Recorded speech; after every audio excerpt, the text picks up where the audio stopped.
اقرأ بسم ربك الذي خلق خلق الإنسان من علق اقرأ وربك الأكرم الذي علم بالقلم قال رسول الله صلى الله عليه وسلم إن بين يدي الساعة يرفع العلم وينزل الجهل ويكسر الحرج والحرج القتل أو كما قال النبي صلى الله عليه وسلم صدق الله مولانا العظيم وصدق رسوله النبي الأمين الكريم ونحن على ذلك من الشاهدين والشاكرين والحمد لله رب العالمين۔ اللہ تبارک و تعالیٰ کا بے پایا احسان، اس کی حمد و ثنا آج ایک عظیم مقصد کے لیے آپ سب حضرات اس عاجز کی دعوت پر تشریف لائے ہیں۔ میں صمیم قلب سے آپ سب حضرات کا شکریہ ادا کرتا ہوں۔ وقت انتہائی مختصر ہے اور جیسا کہ ہم نے آپ حضرات سے گزارش کی تھی انشاءاللہ ہم 7 بجے اپنا پروگرام ختم کریں گے۔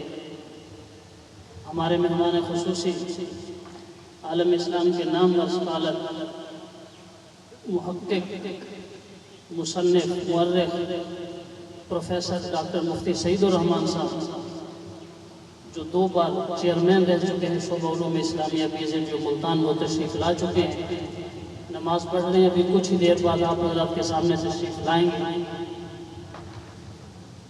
تو آپ حضرات کو یہاں بلانے کا، آپ حضرات کو یہاں پر تکلیف دینے کا مقصد فقط ایک ہی تھا۔ بہت عرصہ سے ذہن میں یہ خیال تھا، دوستوں سے یہ چیز ڈسکس ہوتی رہتی تھی کہ کوئی اس طرح کا ادارہ ہم چوک قریشی میں بنائیں جس میں ہم دنیاوی اور دینی دونوں طرح کی تعلیم کو اکٹھے چلا سکیں۔ اللہ کے فضل و کرم سے، والدین اور اساتذہ کی محنت اور دعاؤں سے دونوں طرح کے سسٹم میں ہم کچھ نہ کچھ داخل ہوئے ہیں، ہم نے کچھ نہ کچھ اس کا جائزہ لیا ہے، دیکھا ہے، تو بہرحال ایک بہت بڑا خلا نظر آیا۔ تو راکم کے ذہن میں ایک بڑے عرصے سے یہی تجویز آتی تھی کہ کیوں نہ ہم اسکول اور مدرسہ کے تعلیم کو اکٹھا کر دیں۔ ایک وقت تھا، یعنی آج عام طور پر یہ بات کی جاتی ہے کہ ہم بہت پیچھے رہ گئے ہیں، ہوا دراصل یہ ہمارے ساتھ المیہ کے جب انگریز ہمارے اوپر قابض ہوا، انگریز ہمارے ذہنوں پہ قابض ہوا، ہم اس کے ذہنی غلام بنے، جسمانی غلام بنے، تو ہمارا دین خطرے میں پڑ گیا، ہماری دینی شناخت خطرے میں پڑ گئی۔ یہاں نماز پڑھنا جرم قرار دے دیا گیا، قرآن پڑھنا جرم قرار دے دیا گیا، دین اسلام پڑھنا جرم قرار دے دیا گیا۔ جب یہ حالات بنے تو اس زمانے کے علماء نے کہا کہ کسی نہ کسی طرح دین کو بچایا جائے۔ اس زمانے میں دین کو بچانے کی ضرورت تھی، لیکن الحمدللہ اس کے بعد حالات سازگار ہوئے، تو اب پھر دونوں طرح کی تعلیم مختلف اداروں میں چل رہی ہے۔ بطور مسلمان الحمدللہ ہمارا فریضہ بھی ہے، تو یہی تجویز تھی شروع سے ہی ذہن میں کہ اس طرح کا نظام بنایا جائے کہ ایسا بچہ جو عام طور پر ہم پرائمری پاس کرانے کے بعد مدرسہ میں بھیجتے ہیں، مسجد میں بھیجتے ہیں، اور وہاں کے اساتذہ کرام اپنی پوری جانفشانی سے، پوری محنت سے اسے 2 سال میں، 2.5 سال، 3 ساڑھے 3 سال میں حفظ قرآن کی دولت سے مالا مال کر دیتے ہیں۔ لیکن والدین کا جو مطالبہ ہے یا والدین کے ہاں جس چیز کی کمی رہ جاتی ہے، آپ سب حضرات نے اس چیز کو مشاہدہ کیا ہوگا، یہ چیز ہمارے بھی مد نظر رہی کہ جب وہ بچہ 3 سال کے بعد حافظ قرآن بن کے آتا ہے تو عمر اس کی اتنی زیادہ ہو چکی ہوتی ہے کہ وہ 6ٹھی کلاس میں بیٹھ نہیں سکتا۔ اگر اس کو 9th کلاس میں بٹھاتے ہیں تو اس کی وہ مطلوبہ استعداد نہیں ہوتی کہ اس نے 5ویں کے بعد پڑھائی چھوڑ دی تھی۔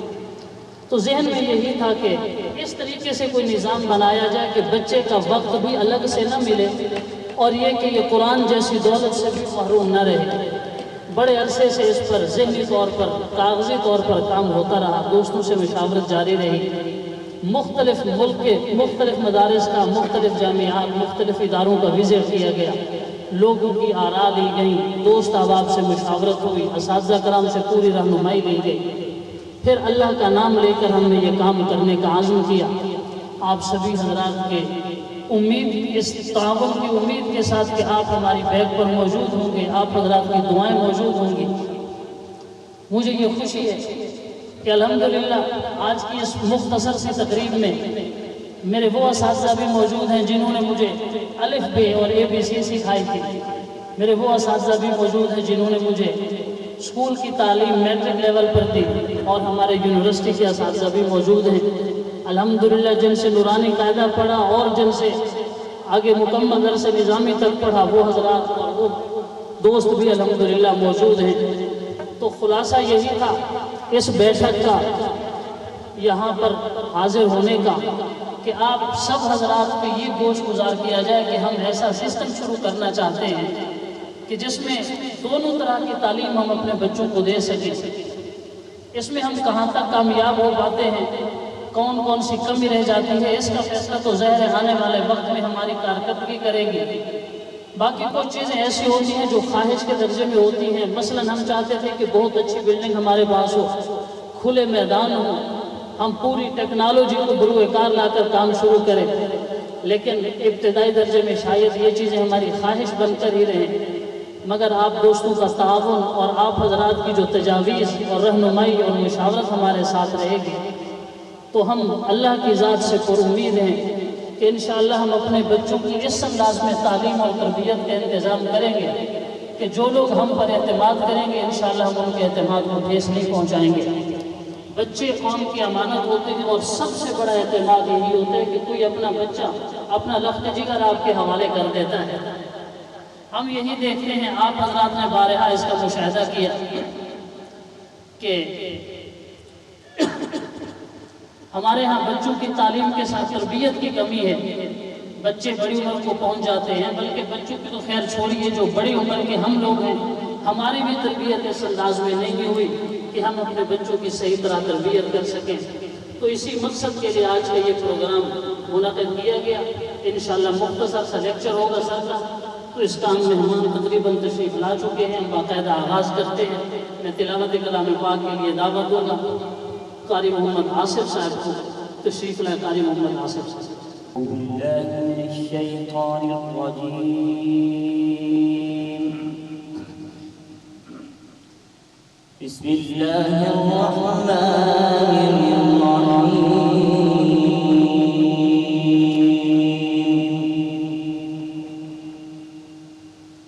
ما كان محمد أبا أحد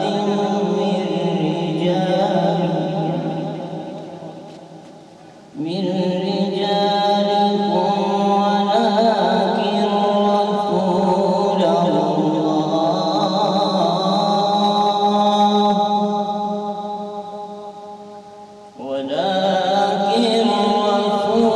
الله وخاتم النبيين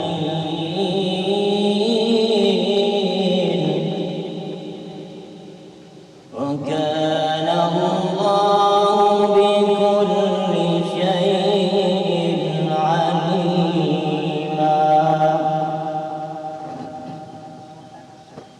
ما كان محمد أبا أحد من رجالكم ولكن رسول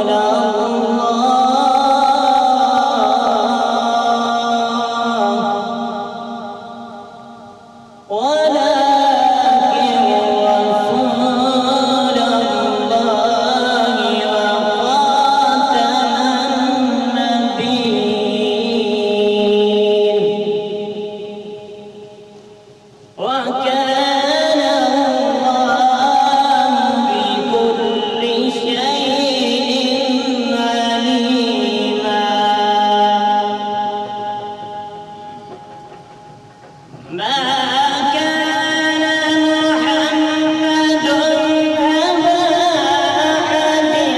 من رجالكم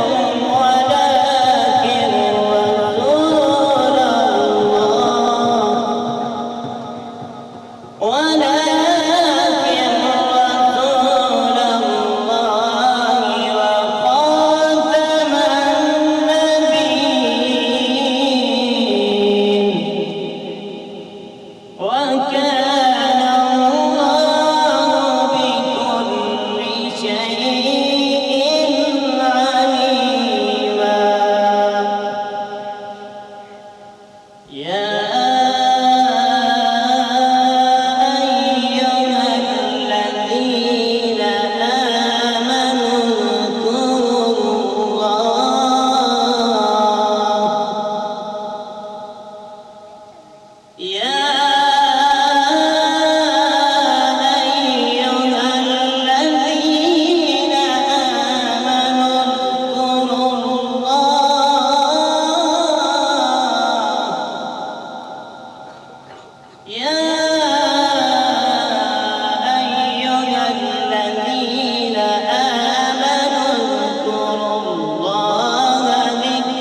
نامدار بزرگ پرنور حضرت محمد مصطفیٰ صلی اللہ علیہ وسلم،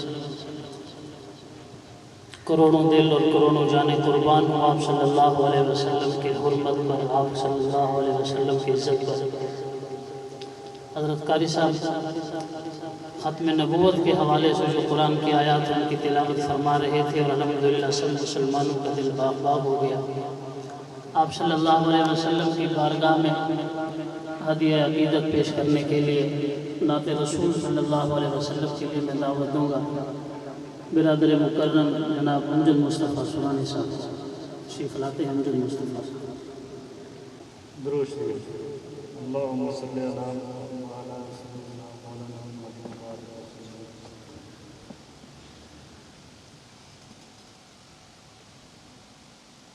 جہاں کو ظلمتوں سے ہے بچایا کملی والے نے، جہاں کو ظلمتوں سے ہے بچایا کملی والے نے، فلاح و فوز کا رستہ دکھایا کملی والے نے،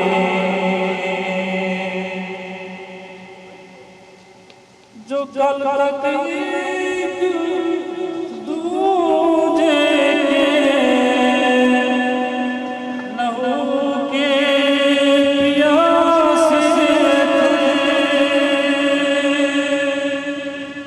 انہیں شیروں شکر کر بنایا کملی والے نے،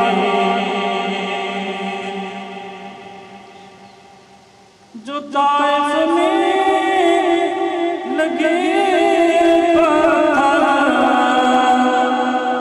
نہ لب سے بات مانی، سبق صبر و تحمل کا پڑھایا کملی والے نے، شب معراج سب پیچھے، من الآدم إلى العیسیٰ،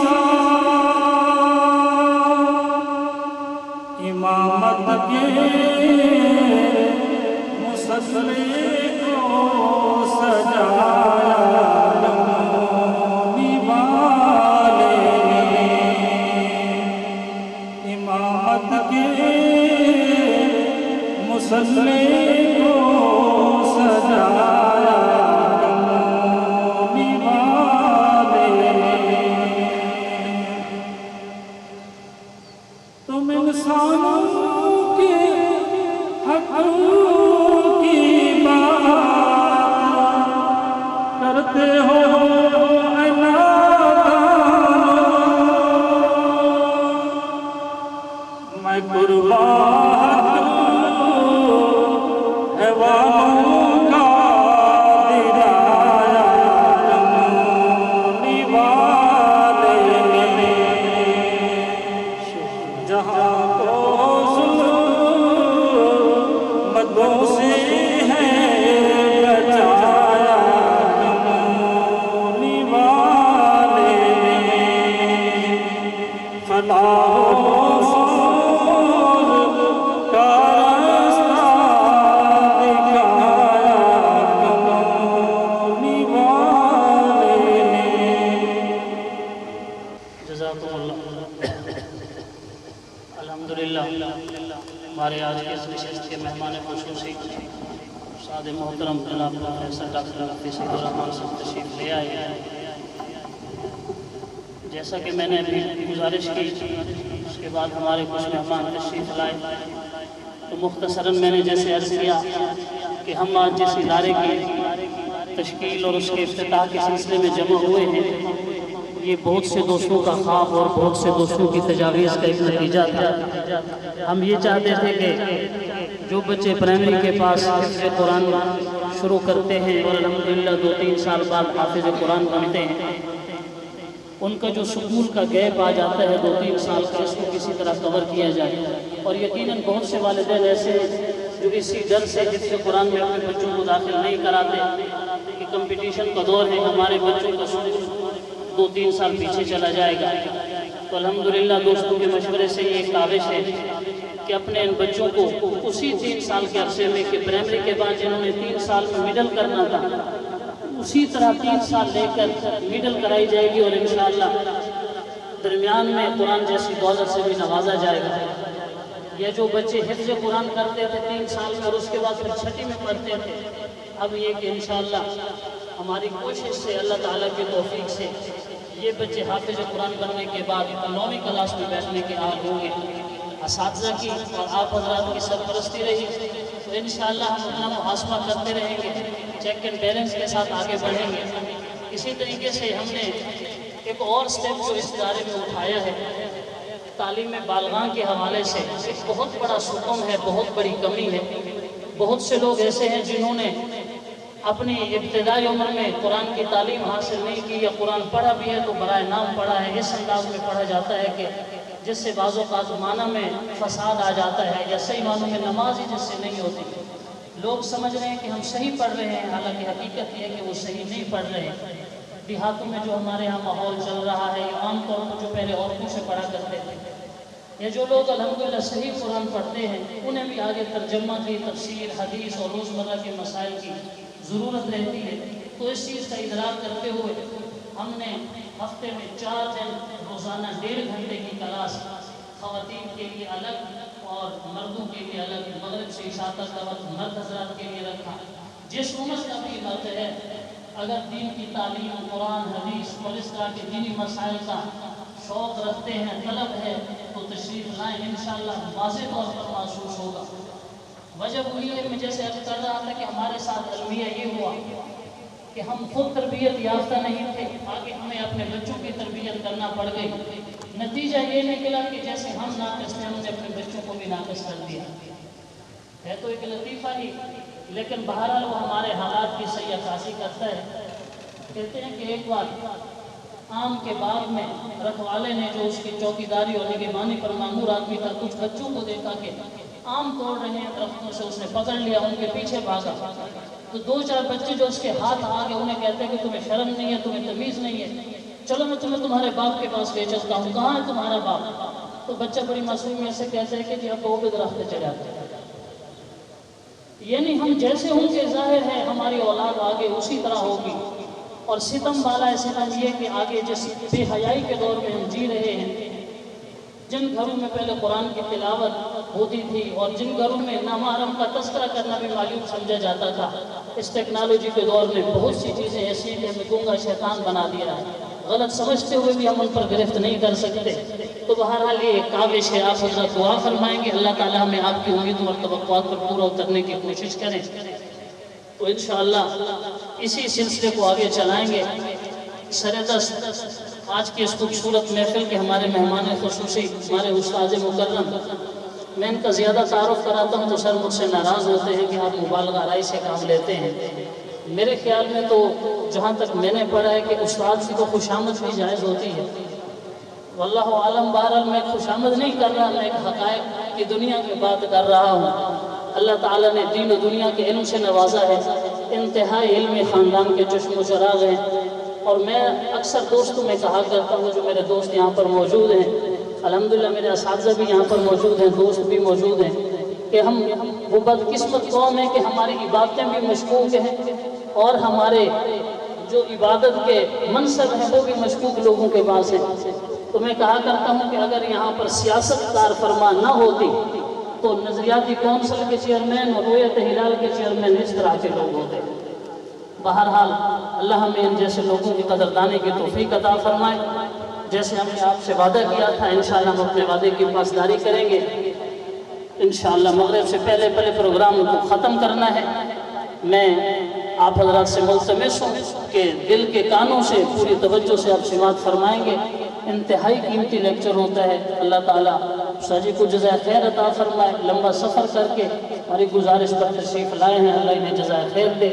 آپ حضرات کے سامنے موجودہ وقت، موجودہ ضرورت اور تعلیم کے حوالے سے اپنی مختصر، جامع اور انشاءاللہ آپ کی تشفی جیسی گفتگو فرمائیں گے استاد مکرم جناب پروفیسر ڈاکٹر مفتی سعید الرحمن صلی اللہ علیہ وسلم۔ ونصلي على رسوله الكريم أما بعد أعوذ بالله من الشيطان الرجيم بسم الله الرحمن الرحيم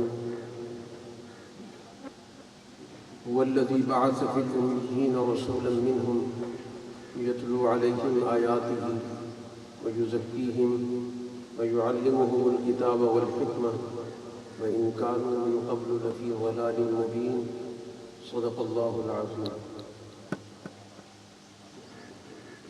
محترم حاضرین مجلس، جس مقصد کے لیے ہم یہاں پر جمع ہیں، ابھی ہمارے بھائی مولانا زبیر حفیظ صاحب نے اس کی غرض و غایت آپ کے سامنے بیان کی۔ تعلیم ایک بہت بڑا منصب ہے جس پر اللہ تعالیٰ نے اپنے انبیاء کو مقرر کیا۔ رسول اللہ صلی اللہ علیہ وسلم نے فرمایا کہ انما بعثت معلما، کہ مجھے معلم بنا کر بھیجا گیا۔ تو یہ منصب در حقیقت اس وجہ سے اعلیٰ ہے کہ اس کے ذریعے ہم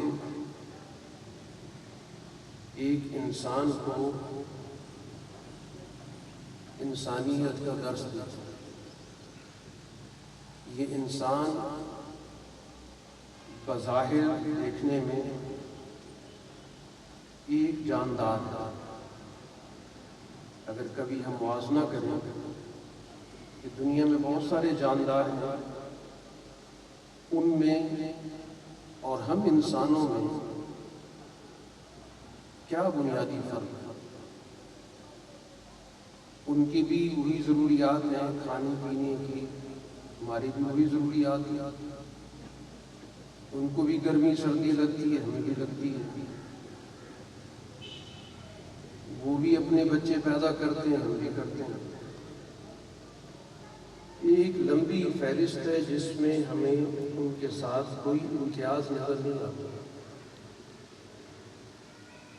ہمارا امتیاز اس وقت بنتا ہے کہ جب ہمارے پاس علم اور شعور ہو۔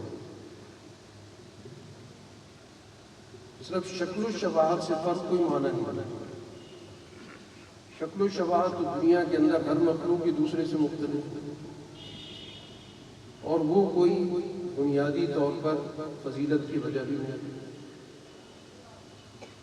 فضیلت تب بنے گی کہ جب ہمارے اندر جو اللہ تعالیٰ نے روح رکھی ہے، اس روح کی آبیابی۔ اللہ نے جو ہمیں تخلیق کیا دو چیزوں سے ملا کر کیا۔ ایک ہمارے اندر ایک حیوانیت ہے، اور ایک ہمارے اندر اللہ نے روح رکھی۔ وہ روح جس کو قرآن نے کہا قُلِ الرُّوحُ مِنْ أَمْرِ رَبِّي، کہ روح کیا چیز ہے؟ قرآن نے اس کا ایک ہی جملے میں جواب دے دیا کہ یہ میرے رب کا امر ہے۔ روح کی نسبت اللہ سے، اسی وجہ سے یہ روح جب پرواز کرتی ہے تو اس پہ زوال نہیں آتا۔ زوال یا فنا ہمارے اس جسم پر آتا ہے۔ یہ روح موجود رہتی ہے، وہ اس جسم سے چلی گئی، اس کا اور ٹھکانہ اللہ نے رکھا ہوا ہے، اور اس روح نے ہمیشہ رہنا ہے۔ جو انسان دنیا میں پیدا ہو گیا اس میں اللہ نے روح ایک دفعہ ڈال دیا، اب وہ انسان ہمیشہ کے لیے صرف اس کا جسم تبدیل ہو گیا، لیکن وہ روح اس کے اندر ایک جگہ سے دوسری جگہ منتقل ہوتے ہوتے جیسے اعمال ہوں گے اس کے مطابق اس کی جگہ بن جائیں گے۔ تو قرآن نے کہا کہ اچھی جو روحیں ہیں، نیک روحیں ہیں، وہ علیین میں ہوتی ہیں، ایک اعلیٰ مقام ہے وہاں ہوتی ہیں، اور جو بری روحیں ہوتی ہیں وہ سجین میں ہوتے ہیں، ایک جگہ ہے۔ تو ہمیں اپنی جو روح ہے اس کے تقاضے کو سمجھنا ہے، اور یہ تعلیم در حقیقت اسی چیز ہے۔ ہمارے ہاں تو آج تعلیم کو جوڑ دیا گیا ہے روزگار کے ساتھ، معاش کے ساتھ۔ ہمارا ذہن یہ بن گیا کہ تعلیم سے در حقیقت ہمیں معیشت کا کوئی نہ کوئی سامان مل جاتا ہے، کوئی سہولت مل جاتی ہے، کوئی ملازمت مل جاتی ہے۔ یہ براہ راست مقصد ہو سکتا ہے، حالانکہ تعلیم کا اصل مقصد تھا کہ ہمارے اخلاق درست ہوں، ہم ایک ایسے انسان بن جائیں کہ جس سے دوسروں کو فائدہ پہنچے، جو رسول اللہ صلی اللہ علیہ وسلم نے فرمایا تھا خیر الناس من ينفع الناس، سب سے بہترین انسان کون ہے؟ جس سے دوسرے انسانوں کو فائدہ پہنچے۔ تو وہ علم جو نافع انسانیت ہے وہ اس انسان کی ترقی کا باعث ہے، اور اس کا تعلق ہے بنیادی طور پر ہماری نیت سے، کہ ہم وہ علم کس لیے حاصل کرتے ہیں، کسی بھی شعبے کا علم ہے۔ اگر اس کے ذریعے ہماری نیت، ہماری غرض اپنی قوم کی، اپنے جیسے انسانوں کی خدمت کرنا ہے، تو یہ علم کا حصول ہماری لیے نیکی میں بن جاتا ہے۔ اور اگر اس علم کے ساتھ ذاتی نمود و نمائش، اس کے ذریعے ذاتی مفاد حاصل کرنے ہوں، اس کے ذریعے ہم نے کوئی اچھے اختیارات والی پوزیشن حاصل کرنی ہے، اور اپنی ذات کو ہم نے محور بنا کر اپنی تعلیم کو اس سے جوڑنا ہے۔ اب چاہے وہ آپ قرآن و سنت کی تعلیم بھی حاصل کر رہے ہیں، وہ آپ کے کام کی نہیں، کیونکہ ہماری غرض ٹھیک ہے۔ حدیث پاک میں ذکر کیا گیا کہ قیامت کا منظر، کہ قیامت کے روز افراد لائے جائیں گے، پوچھا جائے گا تم کون تھے، کیا تھے؟ ایک صاحب کہیں گے کہ میں نے علم حاصل کیا، اور علم ظاہر قرآن و حدیث کا حاصل کیا، میں نے لوگوں کو تبلیغ کی، لوگوں کو بتایا، یعنی جو بھی اس کی کارنامے وہ بیان کیا۔ ساری گفتگو اس کی جب ہو چکی ہوگی تو کہا جائے گا کہ اس شخص کو تو پکڑ کے جہنم میں دے، اس لیے کہ اس نے جو کچھ بھی کیا وہ دنیا کے اندر اپنے آپ کو اسکالر کہلانے کے لیے کیا، اپنے آپ کو بڑا کہلانے کے لیے کیا، ماہر تعلیم بننے کے لیے لوگ جو خواب دیکھتے ہیں اس کے ذہن کے اندر وہ تھا، لوگوں نے اس کی بڑی تعریف کی، تو مقصد اس کا پورا ہو گیا۔ یہاں تو کچھ بھی نہیں ہے اس کے پاس۔ تو وہ شخص جو تعلیم دیتا رہا لیکن اس کی غرض ذات تھی، ذاتی نمود نمائش، ذاتی فوائد، ذاتی مال و متاع، ذاتی منصب، کر و فر، لوگوں پر روب جھاڑنا، تو وہ سارا علم جو ہے اس کی کسی کام نہیں آتا۔ آج علم کے حصول کا یہی سب سے بڑا ہمارے ذہنوں کے اندر تصور ہوتا ہے کہ ہمارا بچہ ایک اعلیٰ پوزیشن حاصل کر لے، اچھا افسر بن جائے، اور اس کے ذریعے ہمارے دن بدل جائیں، دن پھر جائیں، ہمارا اسٹیٹس چینج ہو جائے، اور جب اسٹیٹس چینج ہو جاتا ہے تو اپنے عزیز اقارب دوست سارے بھول جاتے ہیں۔ ہم اپنی کہتے ہیں ہماری کلاس چینج ہو گئی، تو یہ علم نے اس کو انسان بنانا تھا، علم نے تو اس کو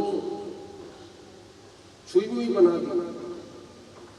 اور آپ کو پتا ہے کہ یہ اللہ تعالیٰ نے عذاب کے طور پر ذکر کیا، موسیٰ علیہ السلام کے زمانے میں ایک شخص سامری تھا، اس نے ایک بچڑا بنایا لوگوں کے زیورات جمع کر کے، وہ سنار تھا، ڈھالا اس نے ایک بچڑی کی شکل بنا کر، اور اس میں اس نے ایک مٹی ڈالی جس کی وجہ سے اس میں کچھ آواز آنے لگا،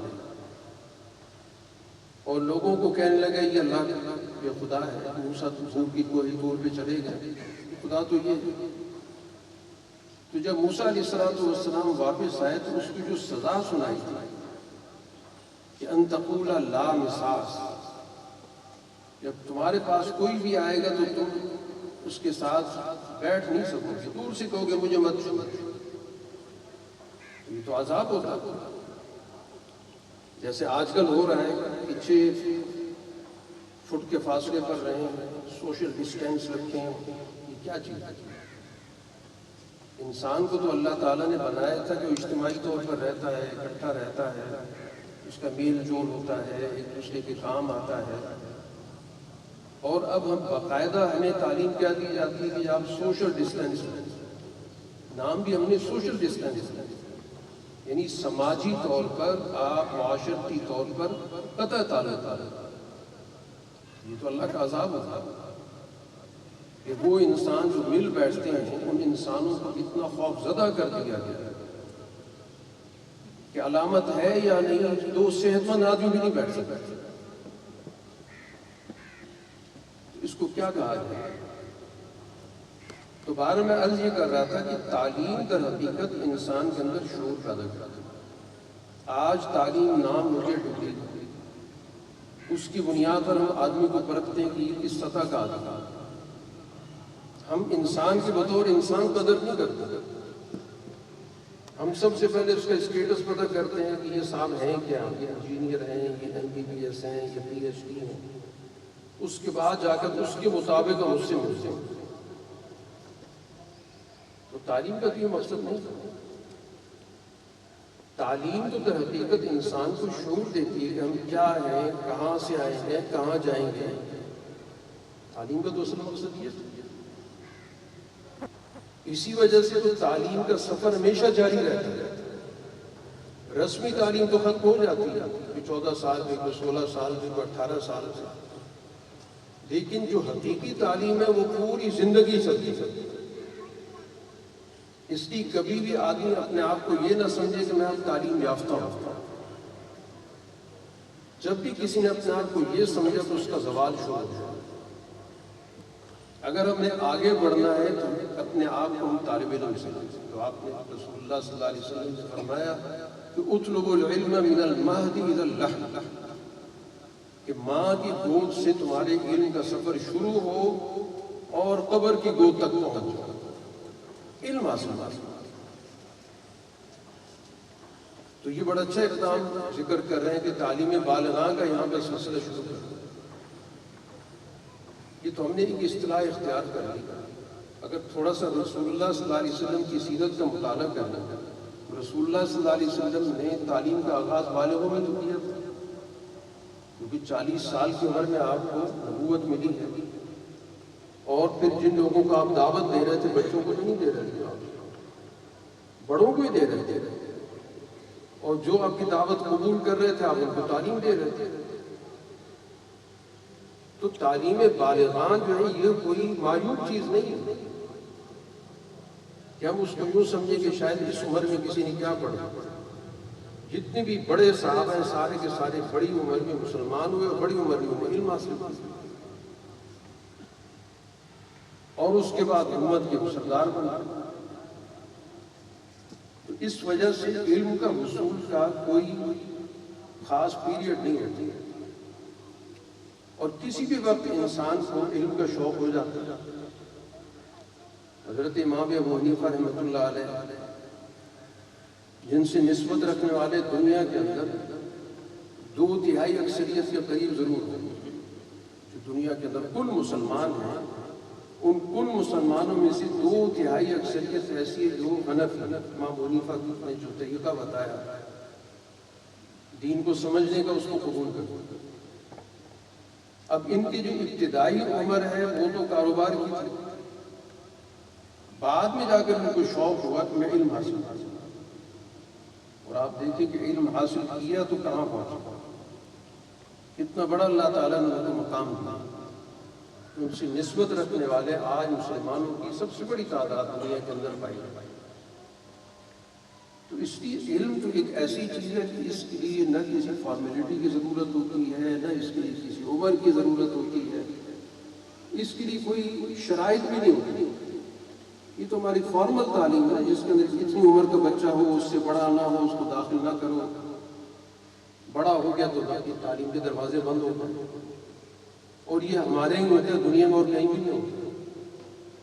وہاں تو کوئی بھی کسی بھی عمر میں کہیں پڑھنا چاہیے، یونیورسٹی میں بزرگ داخل ہوتے ہیں، ریٹائرمنٹ کے بعد جا کے داخلے لے رہے ہیں۔ تو اس لیے علم کو تو جس شکل میں بھی عام کیا جائے تو یہ در حقیقت کار نفع شرط ہے نیت کا درست۔ ہماری دین دنیا کی کوئی تقسیم نہیں، ہمارا جو دین ہمیں بتاتا ہے یہ دین یہ دنیا یہ کوئی تقسیم نہیں، ساری کی ساری چیز آپ کی نیت اور غرض اور مقصد سے تعلق ہے۔ اگر آپ کا مقصد اعلیٰ ہے، انسانیت کی خدمت کا ہے، دوسروں کو فائدہ پہنچانے کا ہے، اور اس کے نتیجے میں اللہ تعالیٰ کی رضا حاصل کرنے کا ہے، تو آپ کا ہر کام دین، چاہے آپ دکان پہ بیٹھے ہیں، چاہے آپ مارکیٹ میں بیٹھے ہیں، چاہے آپ کسی دفتر میں بیٹھے ہیں، کوئی بھی آپ کام کاج کر رہے ہیں، اگر آپ کی غرض یہ بن جاتی ہے کہ میں اس کام کے ذریعے انسانوں کی خدمت کر رہا ہوں اور اس خدمت کا مسئلہ اللہ سے چاہتا ہوں، باقی تو ٹھیک ہے جو ہمیں معاوضہ ملتا ہے وہ ضرورت کا، لیکن ہماری غرض اس سے ہے ہماری اس محنت کا جو صلہ ہے وہ اللہ سے لینا چاہتا ہے، تو ہمارا ہر عمل دین بن جاتا ہے۔ اور اگر اس کو الٹ کر دیں کہ اعلیٰ درجے کی نیکی ہو اور میری غرض اس سے کوئی دنیاوی مفاد ہو تو دنیا بن جاتا ہے۔ میں نماز اس لیے پڑھتا ہوں کہ لوگوں سے میں سرٹیفکیٹ لوں کہ بڑا اچھا آدمی ہوں، نمازی آدمی ہوں، تو چاہے میں جتنی مرضی لمبی نماز پڑھتا رہوں میرے منہ پہ دے مارے ہوتے۔ تمہاری غرض تو یہ تھی کہ لوگوں کی نظروں میں معتبر بننا چاہتے ہو، نمازی حاجی کہلانا چاہتے ہو گیا، دنیا میں حاجی حاجی کہتے تھے، نمازی کہتے تھے، تعریف کرتے تھے، تو وہ نیکی کا کام بھی گویا کہ اس کے لیے کسی طور پر فائدہ مائنے پائے۔ تو اس وجہ سے یہ دین دنیا کی کوئی تقسیم نہیں ہے، تو ہم نے بعد میں کر دیا کہ کسی کو ہم نے دین کہہ دیا، کسی کو دنیا کہہ دیا۔ ہماری تو ساری دنیا دین ہے اگر نیت درست ہے، اور اگر ہماری نیت درست نہیں ہے تو جو اصل دین کا کام ہے وہ دنیا بن گیا۔ تو یہ بڑا اچھا منصوبہ ہے کہ بچوں کو ابتدا سے یہ موقع دیا جائے کہ وہ بچے بجائے اس کے کہ دو جگہوں پر پھنس جائیں، دو متضاد چیزوں میں چلیں۔ یہ بدقسمتی تمہارے نظام تعلیم کہ ہمارا نظام تعلیم یک طرفہ ہے کہ اگر کوئی شخص قرآن سے تعلق جوڑنا چاہتا ہے تو دوسری طرف نہیں جاتا، مواقع بند کر دیے گئے، اور اگر دوسری طرف جاتا ہے تو قرآن پڑھنے کے مواقع ہیں وہ اس کے ہاتھ سے نکل جاتا ہے۔ تو یہ تو اصل میں ہمارے ملک کے نظام تعلیم کا بنیادی طور پر فالٹ ہے۔ تو اس وجہ سے جب تک ہمارے ملک کا نظام درست نہیں ہوتا اس وقت تک ہماری ذمہ داری بنتی ہے کہ جتنا کچھ ہم کر سکتے ہیں ضرور، اور یہ ضرور دیکھ لیا جائے کہ جس بچے کے اندر صلاحیت موجود ہے اس کو ضرور پیش نظر رکھیں، کیونکہ مختلف صلاحیت کے بچے ہوتے ہیں، اللہ تعالیٰ نے مختلف صلاحیت رکھی۔ اگر ایک میں کوئی ایک صلاحیت کم ہے تو دوسری صلاحیت اس کے اندر زیادہ ہو، محروم کسی کو نہیں پیدا کیا۔ اللہ تعالیٰ نے ہر آدمی کو کوئی نہ کوئی اسکل، کوئی نہ کوئی مہارت، کوئی نہ کوئی صلاحیت دے رکھی ہے، اس کو ہم تلاش نہیں کر سکتے۔ ماحول ایسا نہیں کہ جس سے پتہ چلے کہ اس بچے کے اندر کیا صلاحیت ہے۔ تو اس وجہ سے سب سے پہلے تو ضرورت اسی چیز کی ہوتی ہے کہ ہم اپنے بچوں کی تعلیم کے بارے میں خود بھی متوجہ ہوں۔ یہ ہمارے والدین نے یہ بہت بڑی غفلت کا ارتکاب کیا کہ بچے کو تعلیمی ادارے کے حوالے کر کے پھر کچھ نہیں پوچھتے کہ بچہ کہاں پہنچا.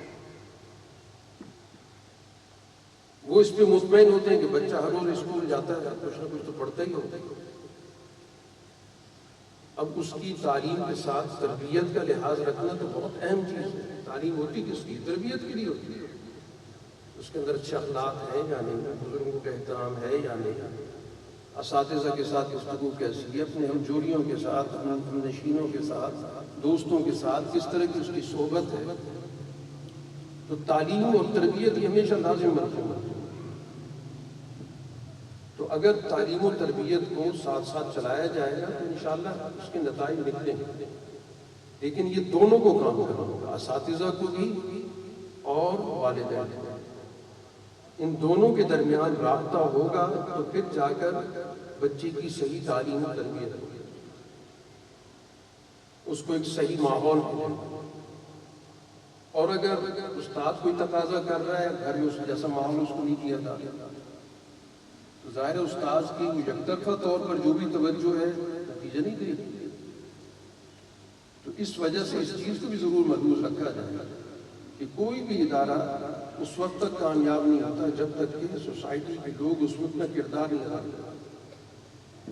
تو اس وجہ سے یہ ہماری اجتماعی ذمہ داری ہے کہ آج ہماری نئی نسل ہمارے ہاتھوں سے نکل رہی ہے. اور وجہ اس کی کیا ہے کہ اس کے پاس اب وہ ذرائع آ گئے ہیں جو 24 گھنٹے اس کے پاس موجود. آج ہر بچے کے ہاتھ میں موبائل آ چکا ہے اور اس موبائل پر دنیا بھر کی چیز پائی جاتی ہے. اور اس عمر کے اندر تو ظاہر اس کے اندر اتنی تمیز نہیں کہ کیا چیز دیکھنی کیا چیز نہیں دیکھنی، بلکہ یہ تمیز تمہارے بزرگوں کے اندر نہیں رہتی. کسی کے ہاتھ میں موبائل آ جائے اور اس کے بعد وہ موبائل مجلس میں بیٹھے ہوتے ہیں لیکن مجلس میں ہوتے ہی نہیں. کہا جاتا ہے سوشل میڈیا، لیکن سب سے زیادہ اس نے ہماری سوشلائزیشن ختم کر دی، اجتماعیت ختم کر دی. تو یہ ٹیکنالوجی کے چیلنجز ہیں اپنی جگہ پر. اب ان سب چیزوں کو ہم نے خود ایڈریس کرنا ہے.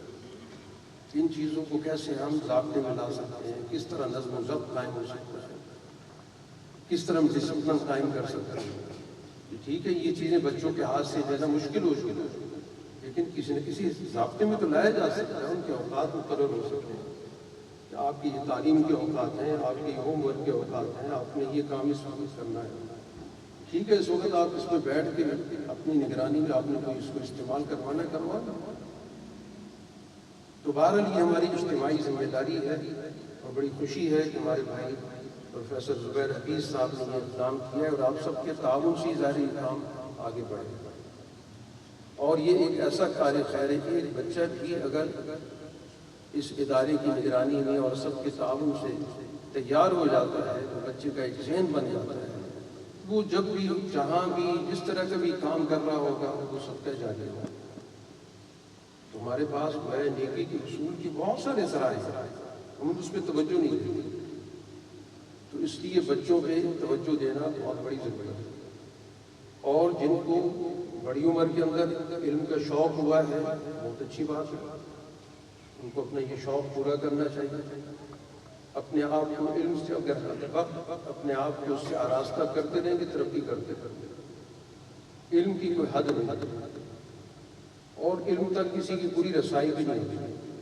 جتنے مرضی کوئی پڑھ جائے تو ایک چھوٹا سا حصہ اس کے پاس آ سکتا ہے، اس سے زیادہ تو ہوتا ہی نہیں. تو بہرحال میں آپ سب کو مبارکباد دوں گا کہ آپ کی اس علاقے کے اندر ایک اچھا اضافہ ہوا. اللہ تعالیٰ اس پورے نظام کو کامیاب بنائے اور اس راستے کی جو رکاوٹیں ہیں ان کو دور فرمائے اور اس مقصد کے لیے جو جس حد تک تعاون کر رہا ہے یا کرنے کا ارادہ ہے اللہ تعالیٰ اس تعاون کو قبول فرمائے. اور مل جل کر ظاہر اسی طرح ادارے بنتے ہیں، اسی طرح آغاز ہوتا ہے. بس عزم چاہیے، ہمت چاہیے، استقامت چاہیے اور اللہ تعالیٰ سے مدد چاہیے. تو پھر یقیناً چھوٹی موٹی رکاوٹیں آتی بھی رہیں، انسان کا سفر جاری رہے.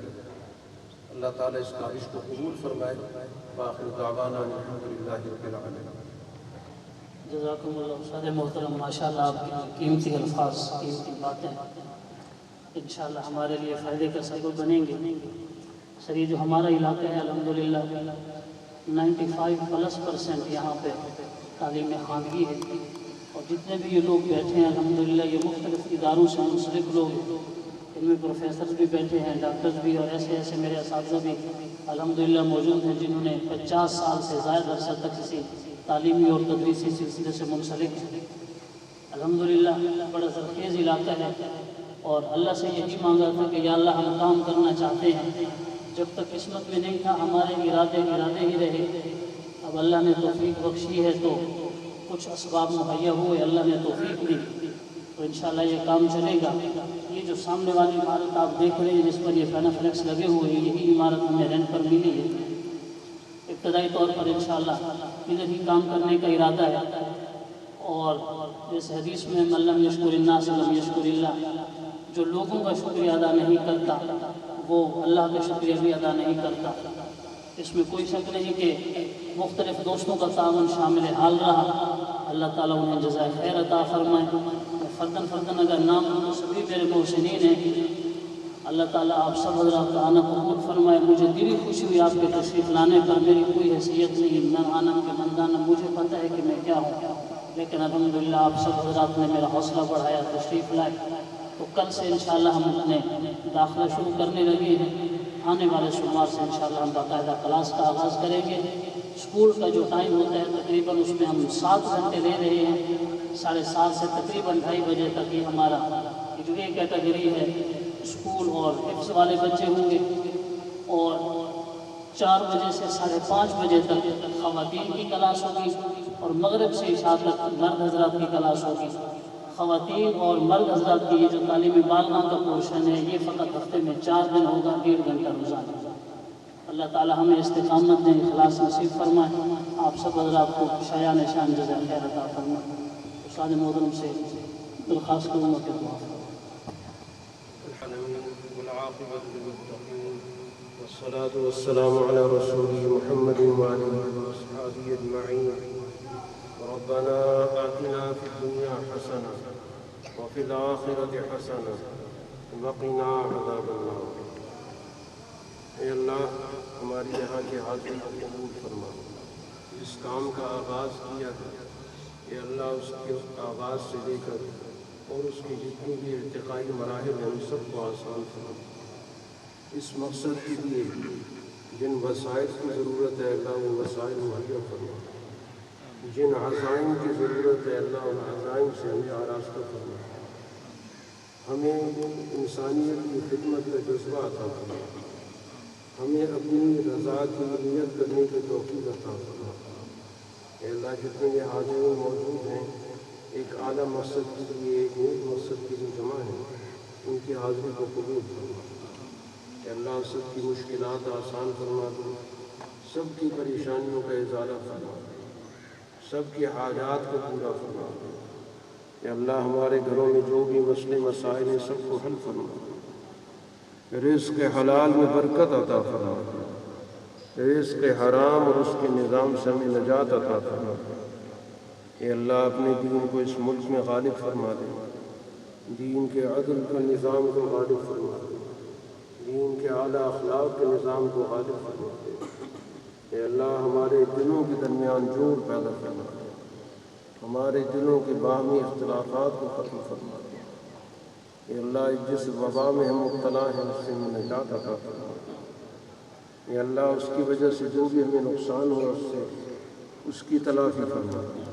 اے اللہ سب کی عمروں کو برکت والا بنا دے، سب کو صحت والا بنا دے، سب کی پریشانیاں دور فرما دے، جو بیمار ہیں ان کو شفا کامل عاجل عطا فرما، جو بھی ہمارے عزیز و اقارب دنیا سے جا چکے ہیں سب کی مغفرت فرما۔ اے اللہ ہمیں رسول اللہ صلی اللہ علیہ وسلم کی سچی محبت عطا فرما، آپ کے اسوے پر چلنے والا بنا دے، آپ کی سچی اتباع کا جذبہ عطا فرما، قیامت کے روز رسول اللہ صلی اللہ علیہ وسلم کی شفاعت نصیب فرما۔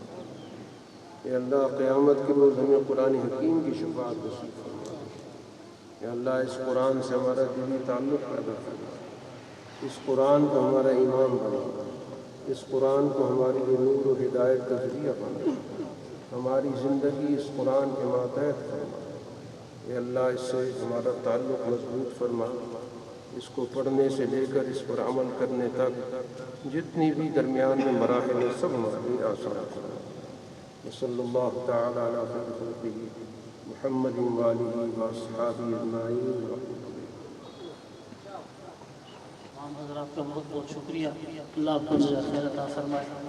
یہ ایک نیکی کے کام کی ابتدا ہے، تو اسی خوشی میں جو آپ حضرات کا اکرام اور ریفریشمنٹ ہے اس کو قبول فرمائے، اللہ آپ کو جزائے خیر عطا فرمائے۔